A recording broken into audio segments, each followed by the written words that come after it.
Alors bébé ne vient pas et parfois, ça va au-delà du physique, ça va au-delà d'une maladie, ça va sans doute aller dans les mémoires karmiques, mémoires transgénérationnelles. Donc là, je vous parle vraiment de ce projet de bébé, comment venir œuvrer dessus avec la lecture akashique.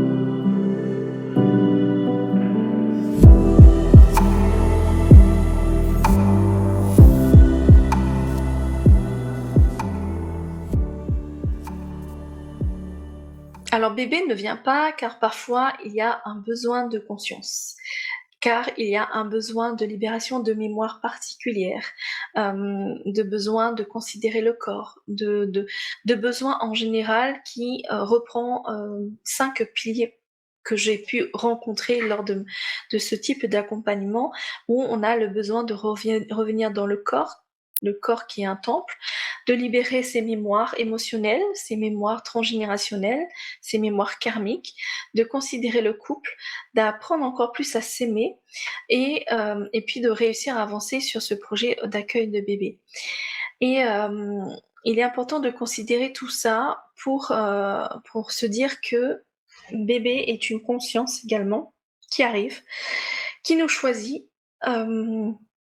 et qui rentre dans une phase de préconception des âmes.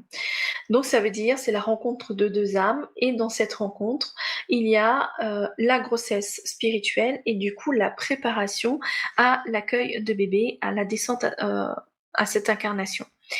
Et dans ce processus justement de préconception des âmes, donc dans ce projet bébé, on peut venir libérer énormément de mémoire qui peut parfois bloquer l'arrivée de bébé.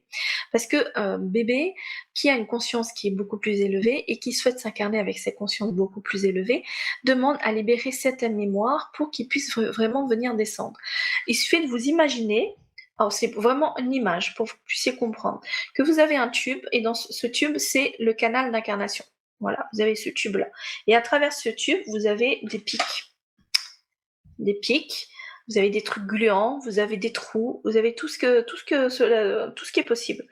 Et quand vous voyez ça, j'ai pas envie de m'aventurer là-dedans, moi. Il faudrait faire un peu de nettoyage, réparer tout ça. Et ben, c'est exactement ce que bébé essaie de faire comprendre. Donc l'idée, c'est de venir enlever ces pics, c'est de venir enlever cette matière gluante, c'est de venir enlever ces trous pour qu'il y ait vraiment ce tube. Alors c'est une représentation du tube, mais c'est pas vraiment un tube, mais vraiment avoir ce canal d'incarnation qui soit complètement lisse et harmonieux pour permettre à un bébé de venir. Donc on peut venir libérer dans cet espace des mémoires du féminin, où on peut avoir vécu des abus, des viols, des manques de respect, où on a pu porter bébé et on a des difficultés de deuil, on a eu des fausses couches, vraiment tout cet aspect où ça touche le bassin, où ça touche l'utérus, où il y a des mémoires qui se logent ici, qui ont besoin vraiment d'être nettoyées. On peut venir œuvrer également sur les mémoires autour de l'accouchement. Dans les vies passées, c'était pas tout rose en fait les accouchements. Dès lors où l'homme a pris le dessus sur ses possibilités de dire je maîtrise l'accouchement, madame, vous allez maintenant vous allonger pour vous accoucher et non plus suivre l'aspect physiologique. Dès lors où il y a eu ce côté-là, il y a eu la médicalisation, voire même un début de surmédicalisation, il y a depuis eu des moments très difficiles, moi j'ai les images qui me reviennent, mais c'était pas tout rose, les accouchements d'avant. Il y a même parfois des images de boucherie, mais l'idée c'est ça, en fait, ça peut également bloquer le passage, ça peut être une tâche qui est justement dans ce canal d'incarnation. Et l'idée c'est qu'un bébé ne veut pas revenir avec cette information-là. Il suffit simplement de regarder.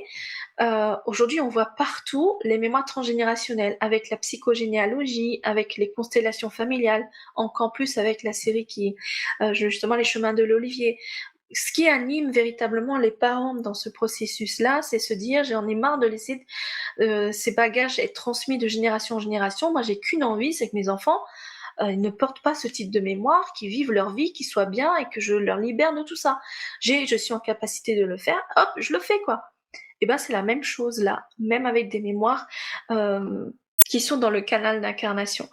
Et tout ce qui est accouchement, on peut venir libérer ces mémoires de lignée, on peut venir libérer des mémoires de perte d'enfants, mais ou même de se positionner dans la lignée. Il y a parfois le positionnement dans la fratrie qui fait que cela empêche l'une d'avoir un bébé. On peut retrouver le positionnement de la mère qui n'a pas été la mère, mais c'est une autre personne qui a dû être la maman, et du coup il y a peut-être un empêchement d'autorisation d'avoir de bébé, ou il y a des croyances aussi, des croyances comme quoi quand on réalise une FIV, ça veut dire que c'est difficile d'avoir un bébé et que ça veut dire que bébé ne voulait pas venir, mais pas forcément.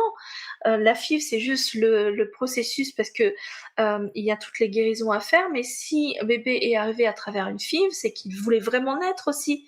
Donc c'est vraiment avoir toutes ces vérités-là.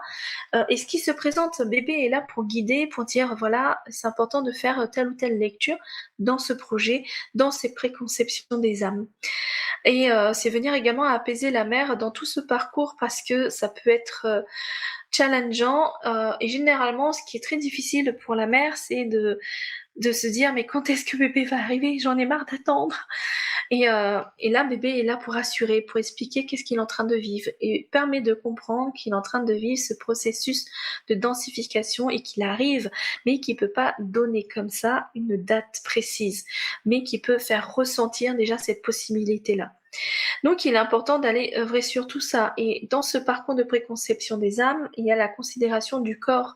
Comment est-ce qu'on a envie d'œuvrer avec notre corps? Est-ce que notre corps est ouvert à, à manifester un bébé en pleine santé, en pleine forme? C'est vraiment être dans cette écoute-là pour que notre corps soit vraiment ce nid vibratoire d'accueil de bébé. À quel point on s'aime. Mais quand je dis on s'aime, c'est pas s'aimer d'un amour humain, c'est s'aimer véritablement d'un amour sacré et divin. Donc à quel point on s'aime au point d'arrêter d'exercer des contraintes sur notre propre essence, sur notre vérité, sur comment on essaie de négocier qui on est, ou négocier nos intuitions pour éviter de vivre pleinement l'essence que nous sommes venus incarner sur Terre. Donc c'est ça en fait, à quel point on peut se respecter, c'est ce niveau-là qui est important de considérer. Et écouter bébé dans tout ce processus-là, c'est bien sûr pouvoir venir ressentir son évolution, répondre à ses besoins, venir libérer pour qu'il puisse ressentir que on est à son écoute, qu'on est proche, qu'on est là, qu'on a envie d'avancer ensemble. On peut ressentir également son processus de densification, ressentir quand est-ce qu'il est prêt aussi à s'incarner, ressentir qu'il se prépare.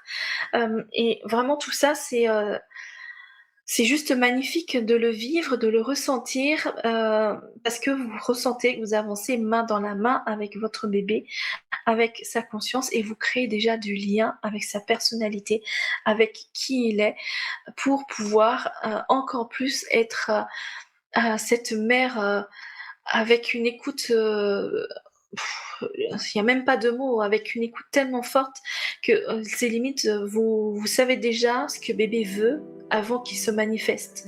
Et vous savez également comment aider votre bébé à travers ses capacités, à travers ses besoins, dès lors où il est là. Donc créer ce lien permet cette facilité ensuite quand bébé est avec vous.